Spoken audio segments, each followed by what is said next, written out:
Good day, ladies and gentlemen. I'm Amit Kaushik, Chief Marketing Officer at Tech Group. We welcome you to our first webinar and podcast on global market outlook. As we all know, we are going through a slowdown in GDP growth in almost all economies globally. Europe is one of the hardest hit economies, being the highest exposed to the war through energy imports and refugee inflows. The Organization for Economic Cooperation and Development, OECD, has revised the GDP projections downwards for most of the countries globally in June 2022 from the previous one published in December 2021 for the current year.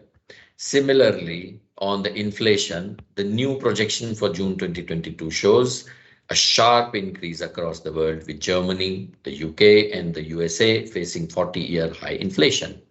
The impact of the reduction of supply chain, commodity price pressure, and the impact of rising interest rates should begin to be felt in through 2023.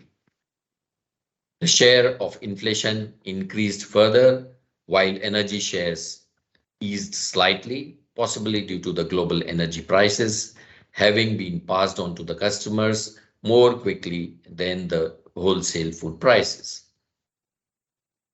Brent crude prices are under pressure due to the aggressive monetary tightening by major central banks and the COVID outlook lockdown in top importer China. Iron ore prices with 63.5% iron content for delivery in Tianjin, China, rose to $101.5 in September and remained close to $98 at the start of the month.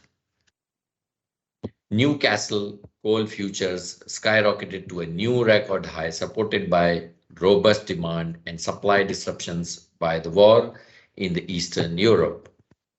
According to the World Steel data, Turkey cut its steel production by 20% year-on-year in July due to weak demand for finished steel, holding the scrap market at lower levels. Let's look at the ferroalloys market. The prices of silicomanganese dropped slightly due to weak demand. Ferrosilicon prices showing stability and moderate demand and due to high costs. In the shipping industry, the global index is softening, backed by the slowdown in global growth. Like in other areas, the world crude steel production has now shrunk by 6.5% in July 2022 compared to July 2021, and it decreased by 5.4% year-on-year for the period January to July 2022. The Middle East produced 3.2 million tons in July, up by 24.2%. Only region that produces more steel year-on-year and month-on-month. Soaring electricity prices have led to multiple steel plants in Europe to shut down or cut capacity. European steel producers are temporarily shutting down blast furnaces and curbing production faster than other regions. 11 blast furnaces have been idled along with 5 EAFs in Europe. Out of the top 9 steel producing countries globally, India is the only country recording 8% positive growth, and the rest of the 8 countries registered a negative growth.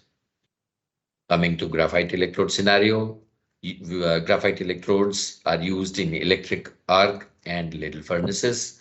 The prices of graphite electrode are softening due to lower demand by the steel industry worldwide.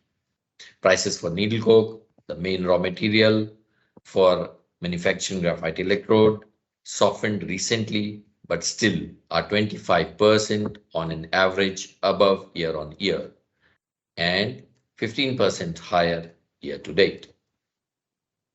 Let's look at Alltech Group geographical footprints, which spreads around the globe in 5 continents.